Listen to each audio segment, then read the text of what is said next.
Ball like Mitchell, we can be like Reynolds and Skipple. Give it a Johnston and he'll get triple. Pass it to Cleary, you know he'll run the pitch. Score points like Jabojevic. I'm game day fit, no need a switch. Cooking up like Cookie Man's in the kitchen. Who's that on the wing? It's Sevo. Score, try and do the Guffrino. Don't get too rowdy or too keen or you'll end up like Hasentino. Get a 40-20 like BCE. Run the ball like hectic cheese. Support runner, that's Pappenhausen. But I still got Teddy at the SCG. Hello, everyone, and welcome back to the Final Siren podcast. Today we're reviewing the grand final. So, I only get to do this once a year, I guess. But, boys, in my honest opinion, it was a bit of a disappointment. We'll quickly touch on that soon. But first, we do have a bit of an announcement. We'll leave this to the start of the video so people who join in later can watch it back and see. But we'll be doing a live commentary of the first Australian versus West Indies T20 match on Wednesday night. So, boys, this is going to be our first commentary. I mean, I know Lachlan and I are definitely going to be there. Faraz is dependent on his internet and stuff like that, but he's got a bit of the Dodo Wi-Fi at the moment. But, yeah, Lockie, would you like to quickly touch on this subject? Yeah, it's going to be good. We've never commentated before. We've never expanded to any other sport apart from rugby league, so it's our first for everything. As you can see, we're already in party mode. Footy season's done, time to move on, and Wednesday night we'll kick it off for the Aussies versus West Indies T20. It's going to be a good one. There's going to be stars for West Indies and Australia, but tune in. We'll give you a time and when we're going to go live on Wednesday. Yep, well said. Yeah, we might even be doing, I think, in the same live video during the commentary match, for instance, we might start like half an hour or something before the game starts, go through a bit of a preview like we do for the NRL games, then just do the live commentary on there as well. So, yeah, make sure to watch out for that. Wednesday night is when it will be. I'm not too sure what time it will be yet, but just make sure to follow our Instagram page if you aren't already. I'll keep you updated on there. We make the designs, put the designs out. That way you can see what time we're going to be doing things. And also, I've been doing this for a while. I'm lucky that I have been because the daylight savings has come back. Obviously, we've put on our page Australian Eastern Standard Time is what we put all our times as. So whatever the time you see on the page, it is actually Queensland time. For instance, tonight's broadcast was for 7 p.m. That's 7 p.m. Queensland time. So if you're in New South Wales, obviously it's going to be 8:03 p.m. for you right now. But yeah, so Australia Eastern Standard Time for all our stream. But yeah, boys, we'll quickly head into this match. Oh my goodness, it was not a great grand final, honestly. But yeah, what did you make of the result, boys? Panthers 28-12, winners in the grand final back to back. Is it just me, or can you hear someone's feedback or something? I'm not too sure. You can't hear it? I think maybe that might just be, and we apologize for that. I think it might just be for Raz's phone because obviously his internet's not the best. But we'll try and power through it for now. See how it goes. Yeah, but yeah, boys. What were your thoughts on the grand final and the result up there? Yeah, I'll go first. Much apologies for the Dodo internet, by the way. You've just got to work with it. But yeah, look, the NRL wanted Western Sydney Derby grand final. They got what they wanted. You know, we all thought this would be a cracking game. The first 10 minutes, it really set out the platform, but Panthers just too good, honestly. Like, no one was going to stop them.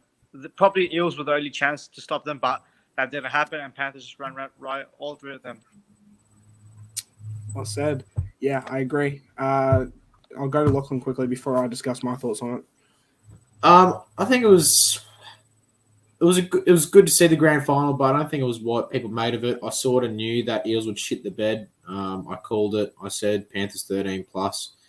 Would have been good if the Eels showed up like they did in the last 5 minutes. Shows Jacob Arthur can make a difference to a game, but I think the Panthers were just too class. They controlled the whole game. The first half set it up for them. The second half they just had to hold on, which is what they did.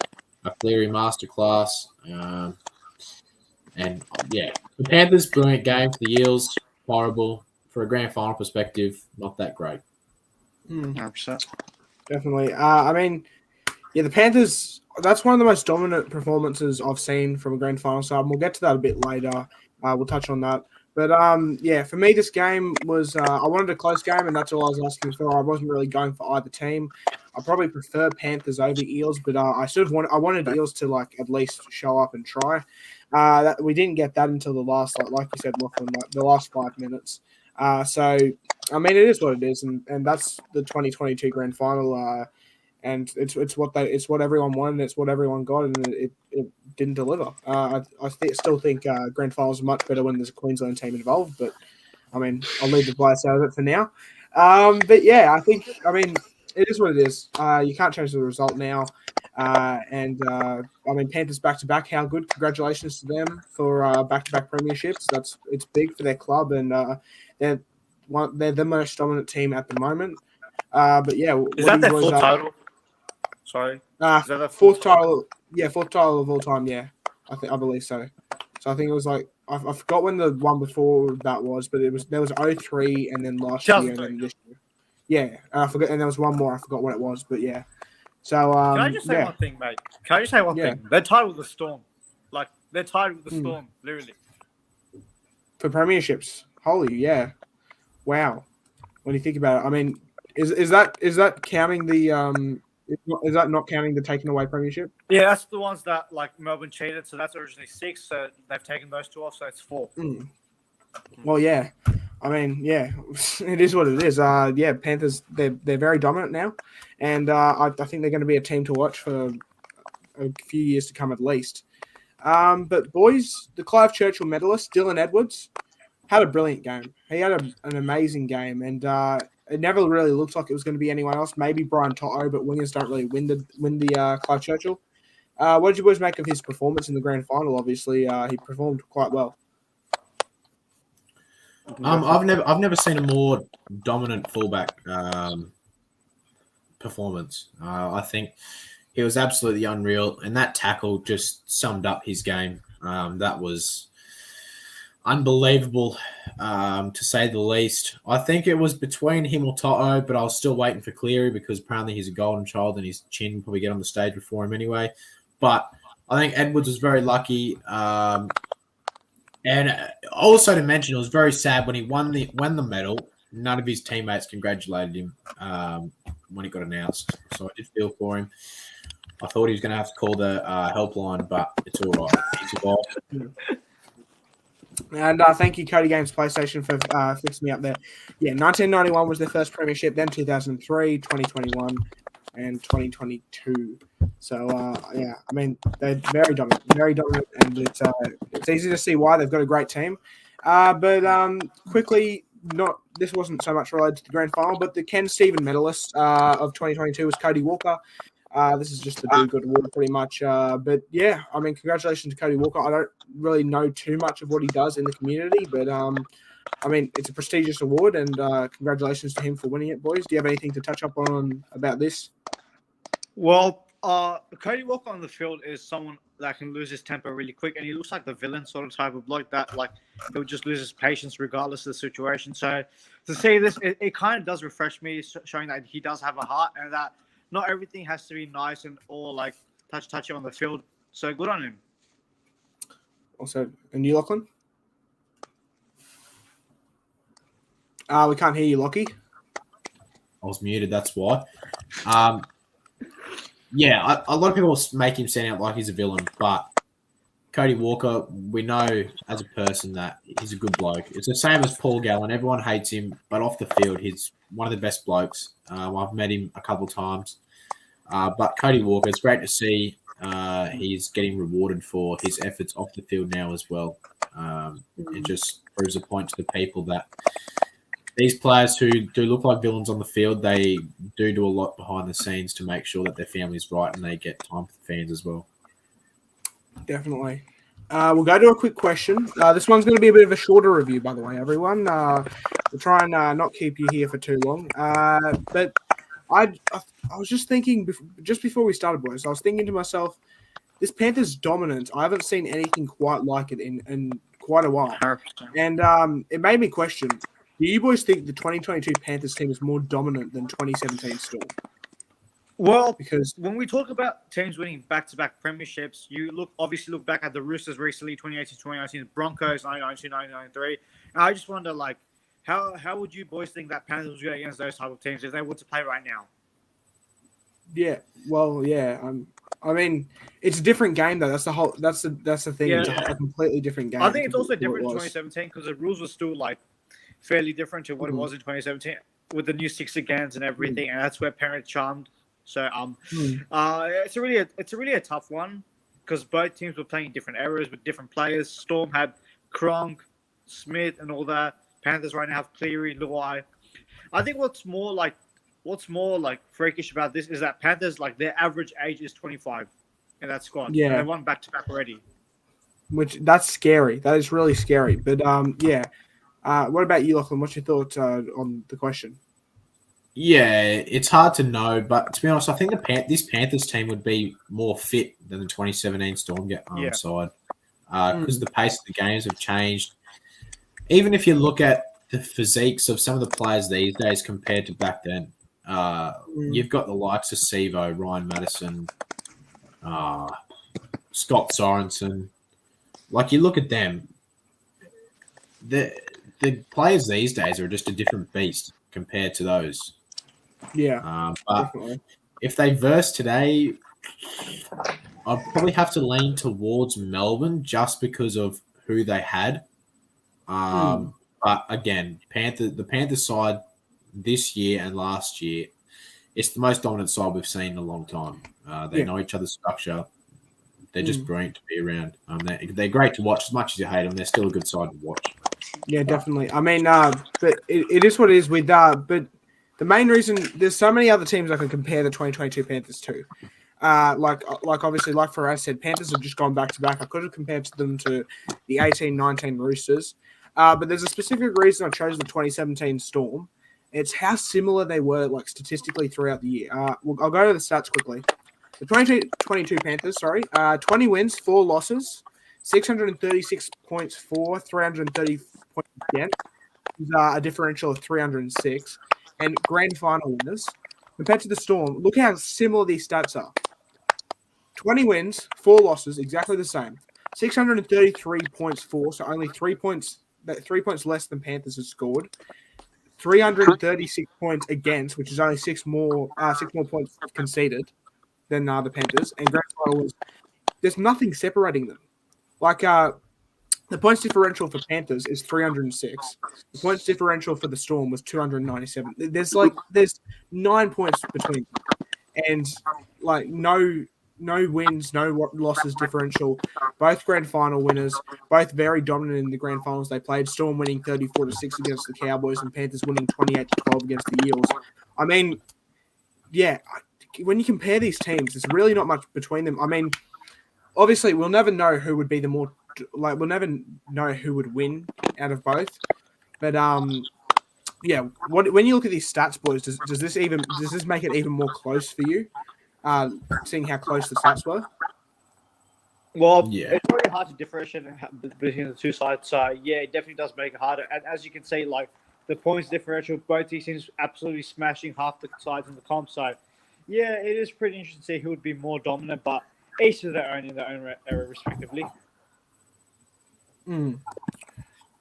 Okay, well, breaking news. Thanks, CJ. Luciano Leilua arrested for domestic abuse. Oh no! He's now? Turning into his brother. Just now? Yeah, it's been now. So I looked at Instagram.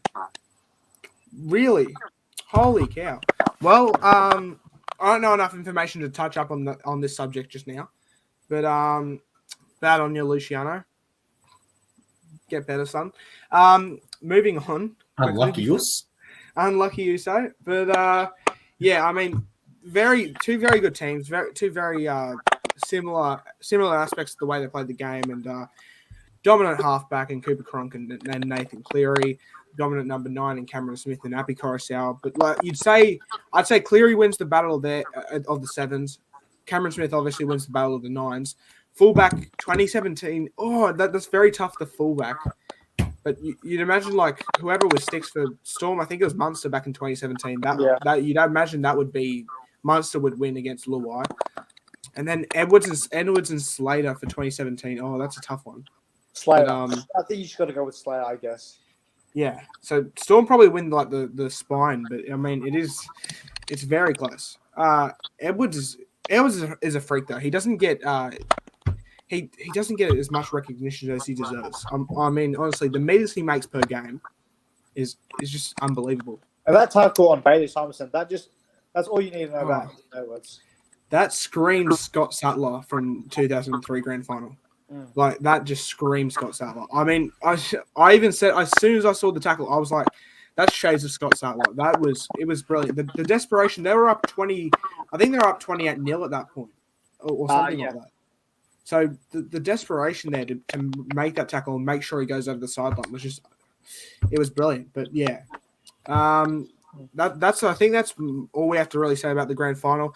We'd probably like to touch into it a bit more, but I mean, there wasn't really much to touch into. It was my actual. What did you boys? Who do you think the Eels' top three were? Oh, top three. Well, probably Jake Isaiah Arthur. Papali'i, their best player for sure. I can't really name anyone else, can I? Ryan Madison? I thought Reid Marnie was good in defence. Yeah, that play as well to get Bailey Simonson in the clear was really that was eyes up footy. But I mean, it just shows if you shut down Moses and Brown, you're basically beating the Eels. Exactly. Can I just say, Gutherson played that whole grand final with a broken hand. Oh, did he actually? He broke his hand before they ran out, and he played the whole 80 minutes with a broken hand. So that kind of explains his defensive woes yesterday then. Because he didn't look like tackling anyone. Well. Wait, did he break his hand like on the day? Like just before they ran out? I don't know when he broke it, but it's been reported that he played 80 minutes with a broken hand. But I don't know if the broken hand was his defense or if he's just shit and he was just eating dust again. So. Well, it was all for a race, unfortunately. But credit to him. Well, I think Eels' best three for me were Isaiah Papali'i, probably Ryan Madison, maybe like Faraz said, he was there sort of. Might as well say Jacob Arthur.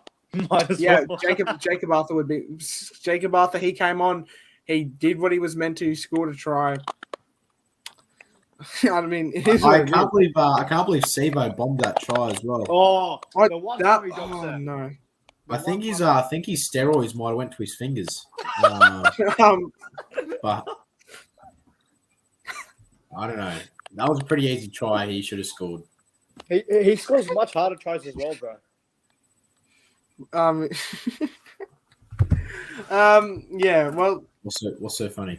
I don't know. Nothing. But yeah, I mean, my overall grand final experience with that, I was hoping for a really good grand final. I mean, this is the final series itself. Week 1 of finals was one of the best weeks of finals, like matchups. It looked to be, and honestly, this final series has been really disappointing. There's no other way to really say it. The best game was Cowboys versus Sharks week 1 of finals. Cowboys Eels was really good though. Cowboys Eels was pretty good. I think the forward pass really annoyed me. I feel like Felt went on to knock it on like off a dropout not that long after. So I mean, it's not really robbed, but I just think like it is. Say if Eels get, but the only difference is if Eels get the ball back where Kyle Felt knocked it on, they're like 10 meters out from their line and having to be tackled, like getting tackled 10 meters out from their own line. I think the forward pass was just a try advantage. I think they were just bad calls all around the park for both sides, but the one call that did affected the scoreboard. Yeah. So yeah, it is what it is. I try, but maybe Jacob Arthur should have started in the halves. Yeah, maybe next season put Jacob Arthur at 6. No, put Jacob Arthur at 7, Moses at 6, Dylan Brown in the centers. Now put him on the wing for Micah Sivo. Well, so we've heard today. I don't know if I'm spoiling something that's in the news or not, but I run this shit. Okay. I think the Storm should target Dylan Brown due to reportedly Cameron Munster has signed with the Dolphins for 2024. I actually haven't put that up on the news, so good thinking. But yeah, apparently, yeah. That is what's apparently. It was a monster deal of 1.5 million. 1.5 million a year. And apparently he's been talking to Wayne Bennett every week. So Yeah, Wendell Sailor. I don't know how much you can trust that, but it does look like Munster's going to leave the Storm. But, Yeah. I hope for the Tigers' sake he goes to Tigers. I really do. No. He's not going to go. No. Well, I don't know Happy if Happy Coruscant's keen to go to the Tigers after his comment at Penrith this morning. What did he say? He's going to win He in front of all the fans. I'll see if I can get the audio up. Oh yeah, but it might be really loud for your ears, but this is the audio. And just to go out on a while like that, it's pretty incredible. We'll probably do the same thing in Tigers. Did you hear it or not? Yeah, I heard that. Well, I believe there was a video on. I forgot whose live it was. It might have been really on Kickouts Live or something, where he went up. He was talking to Appy Coruscant, and I think one of the Penrith trainers was looking at Coruscant's rings and saying you don't get those at the Tigers. So hopefully, good luck to Appy. I hope he goes well at the Tigers. But I guess we'll see what happens. Before I think that's us for the grand final review. But there is a bit more before we leave tonight. The Australian Rugby League World Cup squad has been announced. Last week I had a really fancy graphic for the team list, but I don't this week. I'll just read it out here. It's in front of me. Josh Adokar, Matt Burton, Regan Campbell-Gillard, Patrick Carrigan, Daly Cherry-Evans, Nathan Cleary, Lindsay Collins, Ruben Cotter, Angus Crichton, Tino Fasoma-La'awi, Campbell Graham, Harry Grant, Valentine Holmes, Ben Hunt, Liam Martin, Latrell Mitchell, Cameron Munster, Cameron Murray, Jeremiah Nanai, Murray Taulagi, James Tedesco, Jake Travojevic, Jack Whiten, and Isaiah Yeo. Pretty stacked team. I'm not going to lie. As an Aussie, it makes me happy to see. But, boys, looking through this, I had a big question. And I'm sure a lot of other people had a big question as well. Where are Dylan Edwards and Nico Hines? Like, seriously, where? You've got the reigning Clive Churchill medalist, who's arguably, I think he's actually been the best fullback this year, Stuff Tedesco. And Nico Hines, the reigning Dally M medalist, first year at halfback. And over him, they've chosen Matt Burton, Daly Cherry-Evans. Matt Burton's probably going to play centre, to be fair. Can I just say, in this squad, there is 6 halves. Yeah. How many halves do you want, bro? Yeah. Why do we need that many? You could have put Selwyn Cobble in there for a backup back. Corey Oates as well. And I'm not being biased, but Corey Oates was top 10 in every category this year, and he played an Origin decider and he killed it. You can't tell me Murray Tuilagi was better than Corey Oates. Oh, 100%. The one game Corey Oates came for Tulagi, he played much better than Cobber and Tulagi combined. And he was top 5 tries for us this year. I think he was second on the list with 20 tries. Yeah. His running game as well is freakish, insane. I just don't get it. Look, Josh Adokar is a gun, but Adokar over Oates or Cobber this year? No way. I don't believe that. Yeah. To be fair about the 6 halves, though, Matt Burton's probably going to play centre. Jack Whiten's likely going to play centre. Nathan Cleary and Cameron Munster, those are the halves you'd think. Ben Hunt's going to play hooker. Although Matt apparently has said that Daly Cherry-Evans will start. Wait, what? Yeah, I heard that. That Cherry-Evans is starting. I read around an Instagram post saying that Mal has come out and said that he has DC as first choice for the halfback role. Yeah, I read that. What? You're kidding. Whoa, your name is not Luciano Leilua. Please keep your fist to yourself. You're actually kidding, right? Well, congratulations, New Zealand, on winning the Rugby League World Cup. Wishing them congratulations prematurely because, no offense to DCE. I love him. I'm a Queenslander through and through. I love DCE. But what? What? Over Nathan Cleary. Nathan Cleary just won the premiership as well. If these guys are just pulling my leg or not. What? You're kidding.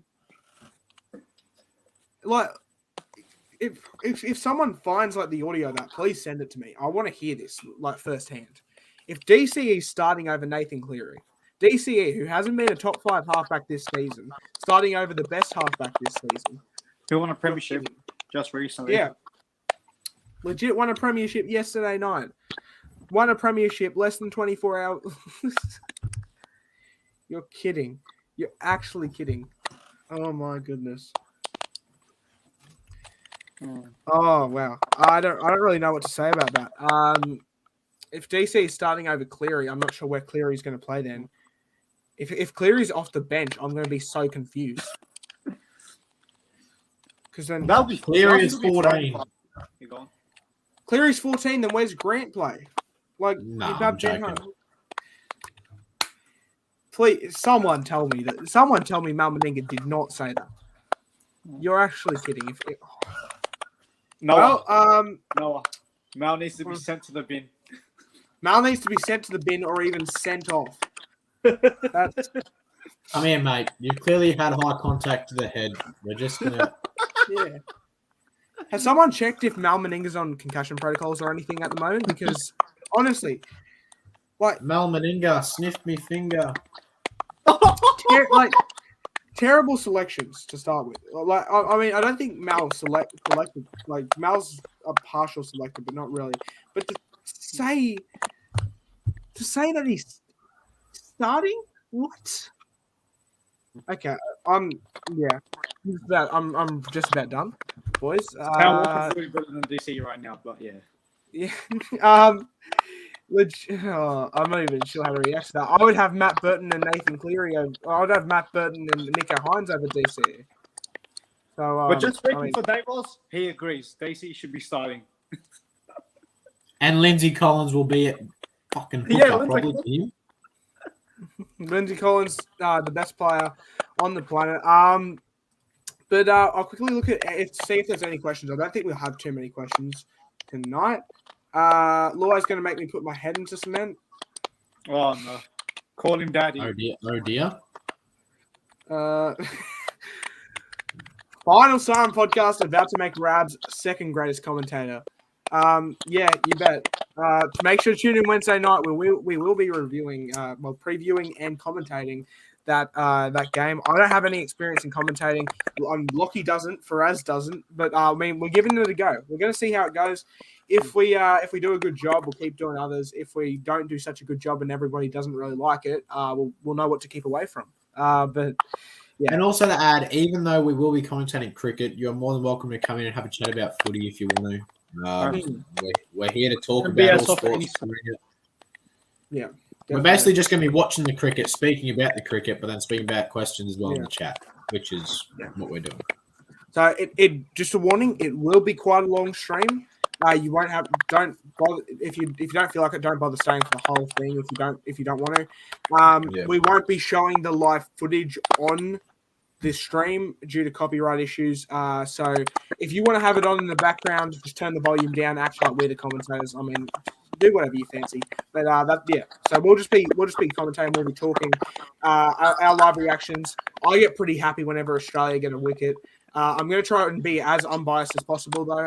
I'm actually part Jamaican as well, so West Indies is my second or third team. Oh, wow. Yeah, I'm Australia, born in Australia, but part English and part Jamaican. So have you been to the Caribbean before? No, I haven't. But my granddad's Jamaican and my mum's part Jamaican, and so am I. So, From memory, this is not a history class. We're here for the final I'm very sorry, but we'll try and be as unbiased as possible. Yeah, commentating will be good. We promise. Get on there. Make sure to get on there Wednesday. I'll pass it over to Lockie. He can do the outro because I don't think we really have anything else to say. Rightio. Cheers, lads, for watching again. That will wrap up the NRL season for the Final Siren podcast. It's been our first year doing the channel. It's been our first season doing the NRL. It was a great one. We've got 114 subscribers now.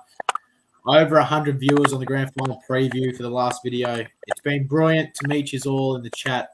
We hope you stick around now while we expand, and we'll definitely be back for the NRL next year. The channel's going to keep going. Don't worry about that. We're not going anywhere.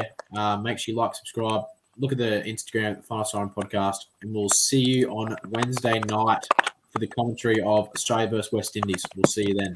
Tune in. If the Titans don't win the spoon, I will jump off a cliff. I will legitimately jump off a cliff.